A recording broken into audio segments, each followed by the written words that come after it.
ముంబై నగరానికి దగ్గర్లో ఒక చిన్న గ్రామం ఉండేది. ఆ గ్రామంలో శివ మరియు అతని భార్య సుజాత నివసించేవారు. వారిద్దరూ రోజువారీ కూలీలుగా కష్టపడి పనిచేసేవారు. వారికి 2 పిల్లలున్నారు. తల్లిదండ్రులు పనికి వెళ్ళినప్పుడు పిల్లలు ఇంట్లోనే ఉండి చదువుకునేవారు.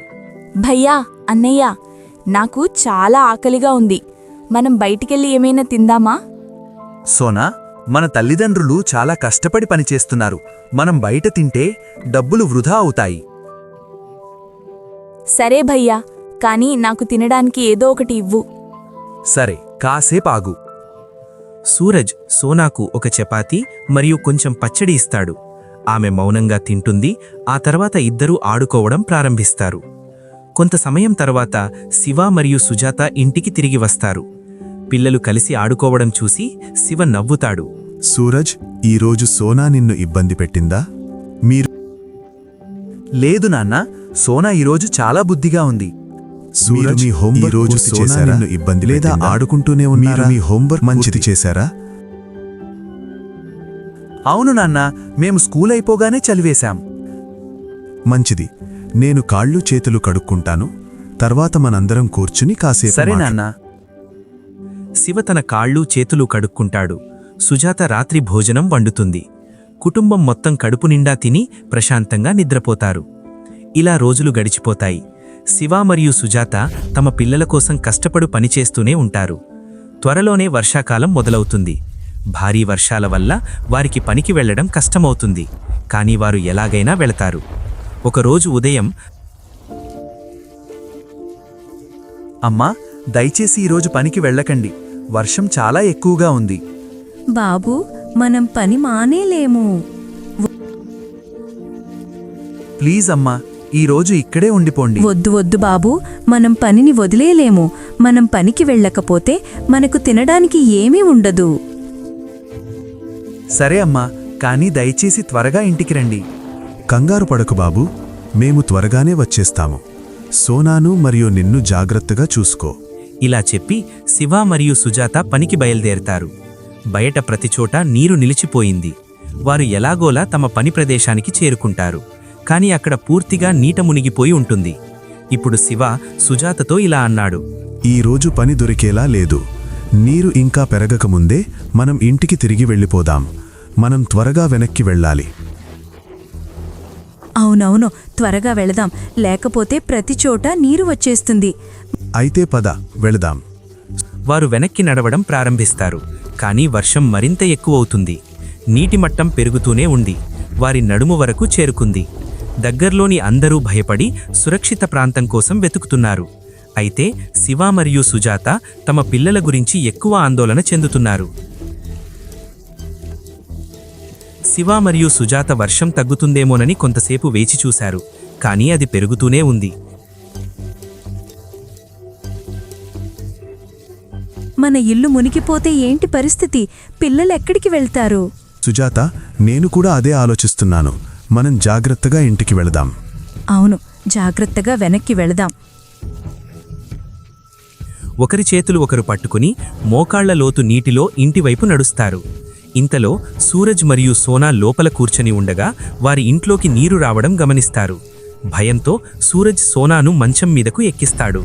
ఇప్పుడు సూరజ్ తనలో తాను ఇలా అనుకుంటాడు.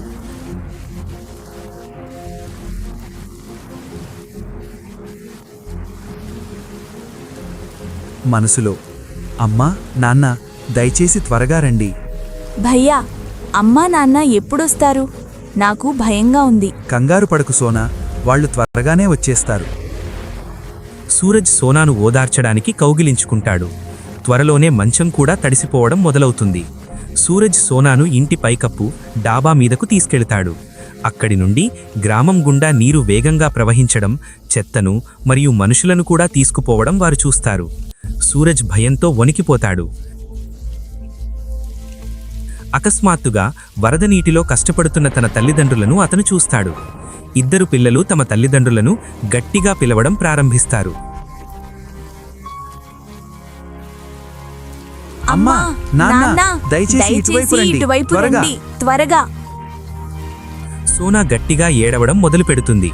అది చూసి శివ సూరజ్కి అరుస్తాడు. సూరజ్, నీ చెల్లిని జాగ్రత్తగా చూసుకో. నిన్ను నువ్వు కూడా జాగ్రత్తగా చూసుకో. అప్పుడే ఒక పెద్ద అల వచ్చి తాకుతుంది. శివ మరియు సుజాత ఇద్దరూ కొట్టుకుపోతారు. పిల్లలిద్దరూ భయంతో ఏడుస్తారు. రాత్రి పడుతుంది. తదుపరి ఏమి చెయ్యాలో తెలియక వారు పైకప్పు మీద ఒకరినొకరు హత్తుకొని కూర్చుంటారు. ఉదయమైనా వర్షం ఇంకా ఆగదు. ఇప్పుడు సోనాకు ఆకలి వేసింది. ఆమె సూరజ్ని అడుగుతుంది.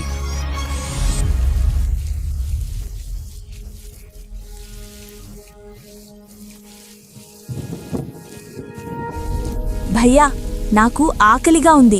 దయచేసి తినడానికి ఏదైనా ఇవ్వు. సోనా, ఇక్కడే ఉండు. నేను కిందకి వెళ్ళి చూస్తాను. ఇక్కడి నుండి కదలద్దు, సరేనా? సరే భయ్యా, నేను ఇక్కడే ఉంటాను. సూరజ్ ఇప్పుడు కిందకు దిగి ఇల్లు మొత్తం నీటితో నిండి ఉండడం చూస్తాడు. అంతా పాడైపోయింది. అతను తనలో తాను గొణుక్కుంటాడు. గొణుగుతూ, ఇప్పుడు సోనాకు తినడానికి ఏమివ్వాలి? అప్పుడే నీటిలో తేలుతున్న ఒక బిస్కెట్ ప్యాకెట్ను అతను చూస్తాడు. ఒక కర్రను ఉపయోగించి అతను దానిని పట్టుకొని పైకప్పు మీదకు తిరిగి వస్తాడు.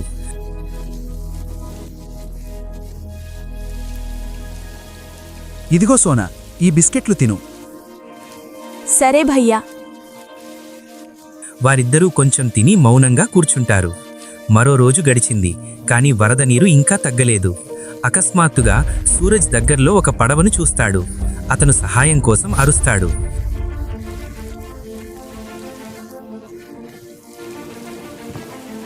దయచేసి మాకు సహాయం చేయండి, మాకు సహాయం ప్లీజ్ చేయండి. హెల్ప్. పడవ నడిపే వ్యక్తి వారిని విని దగ్గరకు వస్తాడు. అతను ఇద్దరు పిల్లల్ని పడవలోకి ఎక్కడానికి సహాయం చేస్తాడు. అంకల్, మీరు మమ్మల్ని ఎక్కడికి తీసుకెళ్తున్నారు? దగ్గర్లో ఉన్న గ్రామానికి. బతికి ఉన్న వారందర్నీ అక్కడి షెల్టర్కు తీసుకెళ్తున్నారు. మా అమ్మా నాన్న కూడా వరదలో కొట్టుకుపోయారు. బహుశా మీ తల్లిదండ్రులు కూడా అక్కడే ఉండి ఉంటారు. పదండి వెళ్ళి చూద్దాం. కంగారు పడకండి పిల్లలు, ధైర్యంగా ఉండండి. సరే అంకల్, అక్కడికే వెళ్దాం. పడవ నడిపే వ్యక్తి వారిని సురక్షితంగా పక్క గ్రామానికి తీసుకెళ్లి ఆశ్రయం వద్ద దించుతాడు. లోపల వారు శివ మరియు సుజాత కూర్చొని ఏడుస్తున్నారు చూస్తారు. వారిని చూడగానే పిల్లలిద్దరూ పరుగెత్తుకుని వెళ్లి తమ తల్లిదండ్రులను గట్టిగా కౌగిలించుకుంటారు.